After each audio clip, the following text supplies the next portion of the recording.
All right, guys. So Elon Musk cannot stop taking L's. I got a bunch of different things lined up here in terms of what's been happening to him over the last couple of days and weeks and months, as it looks like we're getting closer and closer to the inevitable split up between him and Donald Trump. So here to start us off, just a couple days ago, we had this absolutely bizarre televised White House cabinet meeting slash circle jerk where everybody was going around the room and praising Donald Trump as their big, beautiful, glorious king.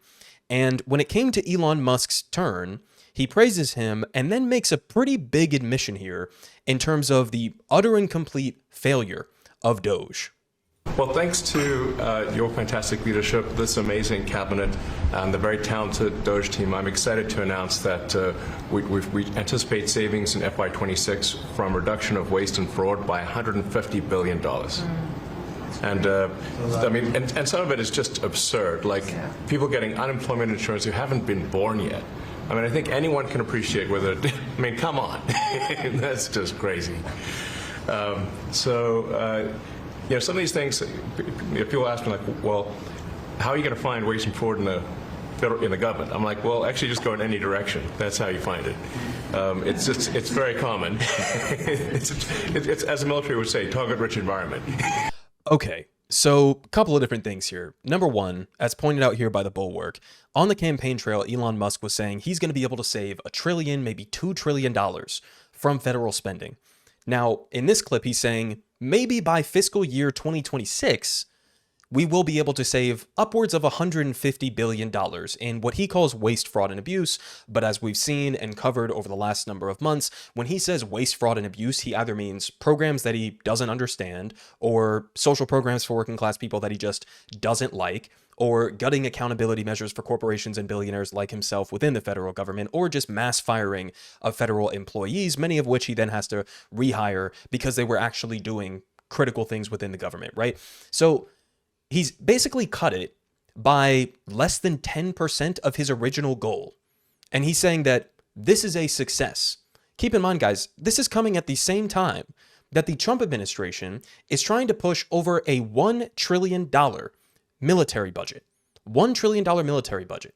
At the same time that they're trying to push through a multi-trillion-dollar tax cut for large corporations and wealthy billionaires like Elon Musk. So you're blowing a massive hole in the debt and the deficit to give a handout to the ultra wealthy in this country. And then you're pushing a $1 trillion military budget and then bragging about saving allegedly $150 billion, like 1/10 of what you're planning to spend on the military. This is where we're at, guys. And keep in mind, number one, we can't even trust that that $150 billion is even accurate, because we've seen before Elon repeatedly lie about waste, fraud, and abuse when it's actually, you know, like with the Social Security system, he just didn't understand how the tech side of the back end of Social Security works. And so he's saying, oh, there's tens of millions of people who are fraudulently collecting Social Security. Turns out completely not true, fabricated, lie that he continues to push, right? So we can't even trust that $150 billion number. They've been caught multiple times altering the things that they are cutting, the actual numbers or the value of the programs and the contracts that they've been cutting, sometimes by 10 or 100%. So it's not as if we can even trust that number. And again, this has come. It's not as if this is like, oh, we're actually cutting waste, fraud, and abuse. This has come with him systematically dismantling the critical infrastructure of huge portions of not only the federal government, but social programs for average working class people. Social Security is falling apart and could potentially imminently collapse entirely. They're going after Medicare. They're going after Medicaid. They're going after food stamps. They're going after Meals on Wheels. They're going after programs for disabled children. They're going after the Department of Education, the Consumer Financial Protection Bureau that saved upwards of over $20 billion for the American people who have been defrauded by large corporations over the last number of years. They're going after the National Labor Relations Board. You can go down the list. It's not as if these so-called savings that, again, we can't even trust the number on, have come without consequence. They've come with massive, massive consequences. So, like, I don't know, you guys tell me, is it worth sacrificing all of those programs in favor of saving, you know, maybe a little bit over 1/10 of what we're about to spend on the fucking military? Does this seem like it makes sense? that we just had the wealthiest man on the face of the planet hijack our government and illegally and constitutionally shred it to pieces, all for next to nothing in the broad picture of things. Now, this is coming, to move on here, at the same time that, again, we're seeing this emerging split happening in Trump world with Elon Musk. So here the headline is from the Daily Beast: Trump officials growing tired of unfunny and irritating Musk. So some of the quotes here. They say the White House officials are struggling to hide their disdain for Elon Musk's, quote, irritating behavior, with senior cabinet members said to be deeply annoyed by the Doge chief's painful sense of humor. If you've ever watched an Elon Musk clip, you will understand what they're talking about here. They say, I have been in the same room with Elon, and he always tries to be funny, and he's not funny, like, at all, a senior Trump administration official told the Rolling Stone. Quote, he makes these jokes and little asides and smiles and then looks almost hurt if you don't lap up his humor. I keep using the word annoying, and a lot of people who have to deal with him do. They continue. They say, but the word doesn't do it justice. Elon just thinks he's smarter than everyone else in the room and acts like it, even when it's clear he doesn't know what he's talking about. This is all 100% accurate in terms of characterizing Elon Musk as somebody who thinks he's always the smartest guy in the room, regardless of what the topic is. He's above everybody else because he's the meritocratically decided genius ultra billionaire. So he's worked his way up to the top. He must know more than everybody else. And he's also somebody who insists on trying to force through this reputation that he's somehow like an edge meme lord and he's fucking hilarious, when anybody who has to be subjected to his physical presence can see otherwise. Now, they continue. They say, Musk's insufferable behavior has caused several high-ranking officials to walk out of important meetings and sincerely question if he was high on drugs. He probably was. I don't even think it's really a secret at this point that Elon Musk frequently uses drugs behind the scenes. And again, if you watch his public appearances, sometimes he's very calm and he's almost like distant and quiet. And then sometimes he's like walking out with a fucking chainsaw, okay? And he's blasted out of his mind and he can't stop giggling and laughing and speaking over everybody around him. There are two completely different Elon Musks, depending on the situation that you're in. Now, I don't know 100% what kind of drugs he's doing, if he's doing them at certain times, but just like observing his behavior, it's not unfair in any way whatsoever to assume that he's taking some sort of drugs, right? They say the publication reports, while Secretary of State Marco Rubio is said to be barely able to hide his immense dislike of the Doge chief, and State Department officials routinely call him Crazy Uncle Elon. They say talking to this guy is sometimes like listening to really rusty nails on a chalkboard. He's just the most irritating person I've ever had to deal with, and that's saying something. Other officials have suggested subjecting Elon Musk to mandatory drug tests, which he has said is a great idea for federal employees, not for him though, as a way to push him out of the door. The Tesla CEO has denied taking any illegal drugs, although numerous people claim to have witnessed him use LSD, cocaine, ecstasy, and mushrooms behind closed door. By the way, I have no issue with anybody using LSD or cocaine or ecstasy or mushrooms. That's all fine and good. But it's a little bit of a different story when, again, you're basically the most powerful person in the country and you're shredding the federal government and social programs to pieces. Then I might have an issue with it, right? They continue. They say further irritation has arisen over Musk's decision to install, and this is absolutely insane, guys, Starlink internet terminals across the White House campus, and the degree to which his nerd army of Doge staffers, many of whom are in their early 20s, have become embedded with the government agencies and routinely threaten to call Elon if their demands are not met. So he's installing Starlink internet terminals in the White House, and he has these 20-year-old Doge staffers who are running around threatening members within the White House that if they don't do what they say, they're going to get Big Elon on the phone and potentially ruin their careers. This is also a threat that Elon has made previously against Republicans in the Senate and in the House, where he's basically hanging his hundreds of billions of dollars over their head and saying, if you get in the way of anything that I or that Trump are doing, then we are going to end your career. We will spend millions and millions of dollars to remove you from your seat and to primary you. And we finish off in this article here. Again, extending on the insanity of installing Starlink terminals that he would, I guess, presumably have access to at the White House premises. They also say that in February, Doge lackey Chris Stanley became embroiled in a standoff with a Secret Service agent after he tripped a silent alarm while installing a Starlink terminal on the roof of the White House, while others have been accused of asking extremely specific questions about highly classified materials and using AI to monitor communication channels for anti-Musk sentiment. Huh? They're using artificial intelligence to monitor communication channels to try to root out any anti-Elon rats. I mean, this is fucking insane, guys. Now, again, the L's are just stacking up one after another. You failed on Doge. People even within your own crew at the White House seemingly despise you behind closed doors. And you've also been catching L's like this. This is one of the most humiliating back-to-back stories that I've seen. In fact, I'll start with this one. So, a couple of months ago, and I don't think I covered this at the time, but Elon Musk was exposed for having other people boost his accounts on certain games. In one instance, he told Joe Rogan that he's like top 20 or whatever on the leaderboards for Diablo. In another instance, he rose to the top of the leaderboards in this game Path of Exile 2. And people were looking at that and they're like, okay, maybe Elon's just like kind of a weird little guy like that. He spends a bunch of time on these games and he's this tech, billionaire genius. And maybe he actually is just really good at these games.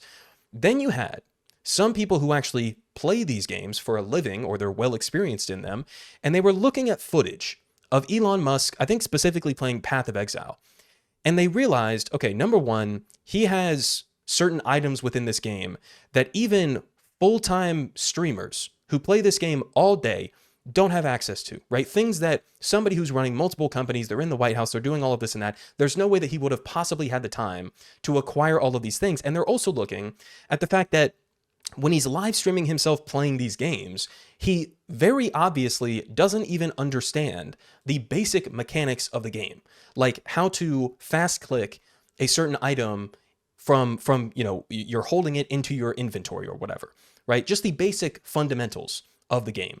So it was exposed, to be clear here, that the wealthiest man on the face of the planet is so deeply insecure about himself and so desperately wants to be liked that he had people boost his accounts to make it seem like he's really good at these games.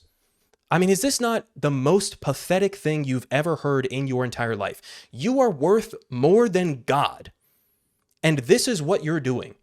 You need to be liked and respected that much.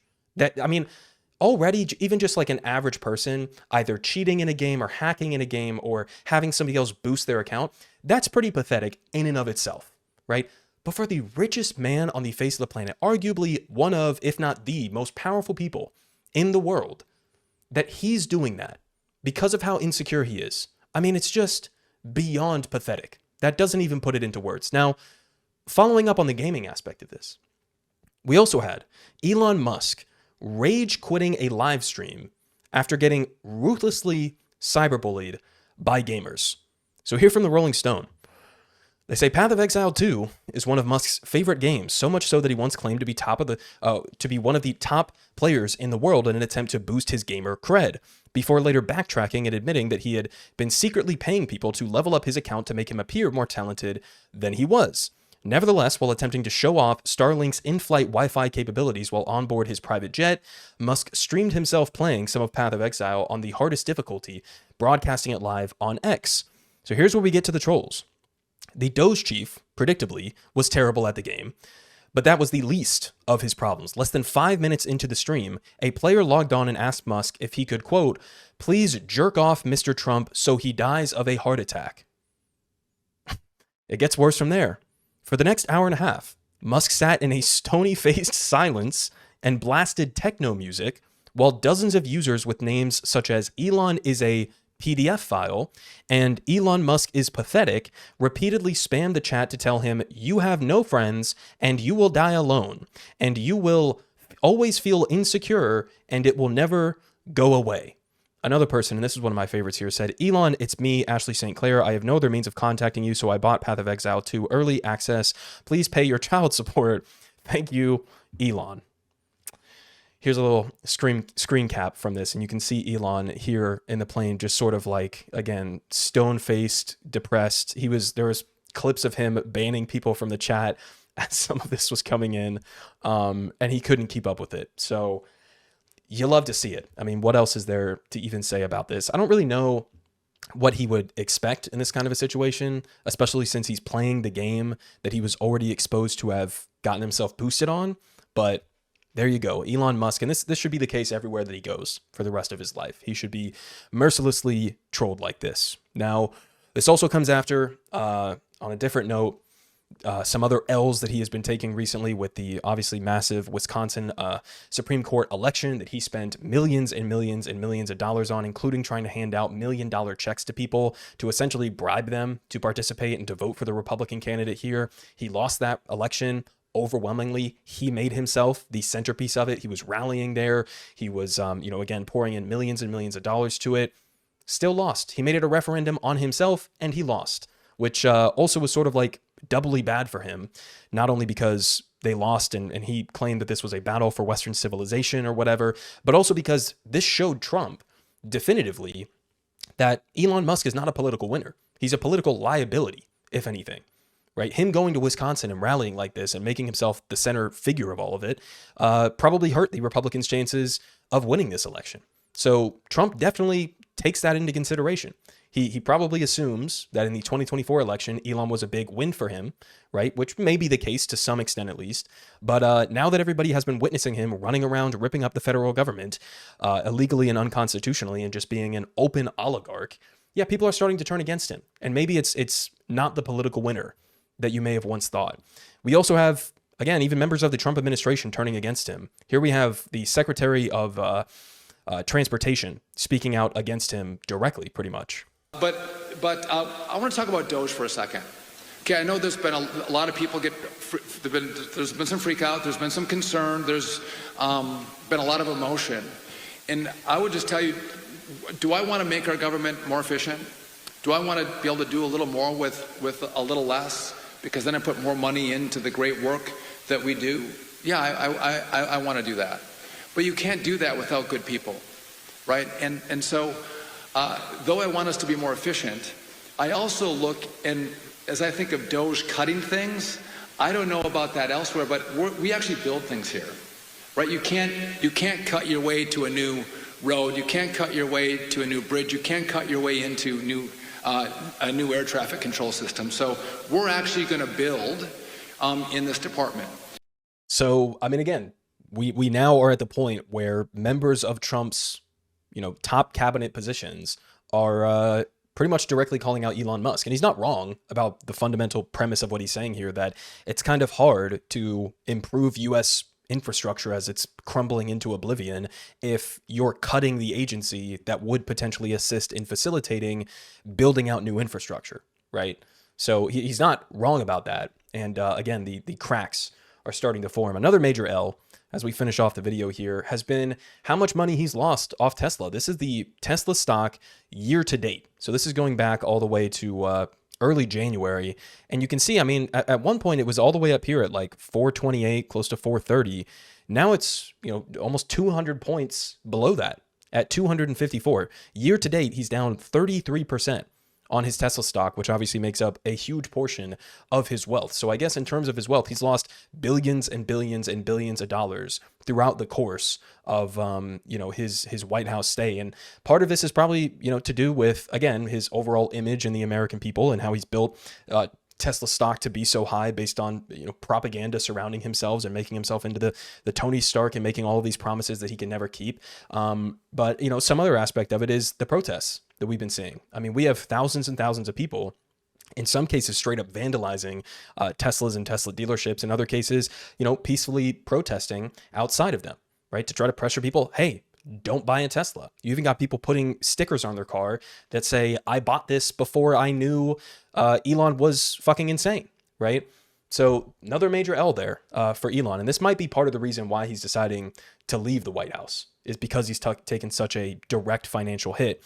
And finishing off here, this is coming amidst a pretty significant polling slip from both Elon Musk and Trump at the same time. And I guess if there's one thing to finish here that we could thank Elon Musk for, it's that he has truly exposed the lie of meritocracy under capitalism, right? This guy who has hundreds of billions of dollars, the wealthiest man on the face of the planet, that you can be that and simultaneously be completely deranged, right? It's not that you actually are this mega genius who knows everything, who understands everything. No, some people can just con their way up to the top. Or maybe you just got lucky and you got handed down some money from your parents and that gave you an early leg up and you invested or whatever. Maybe sometimes you buy your way into companies and then push out the original owners, as was the case with Elon and Tesla. There are many different ways that you can become obscenely rich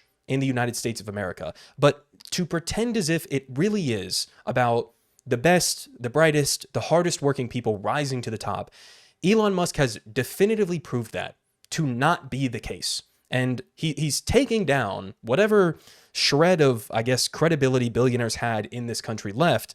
He's taking down the entire billionaire class with him. He is making himself the face of oligarchy in this country. And it's not a good looking face. Politic guy has the best politics. Believe me, no one does it like him.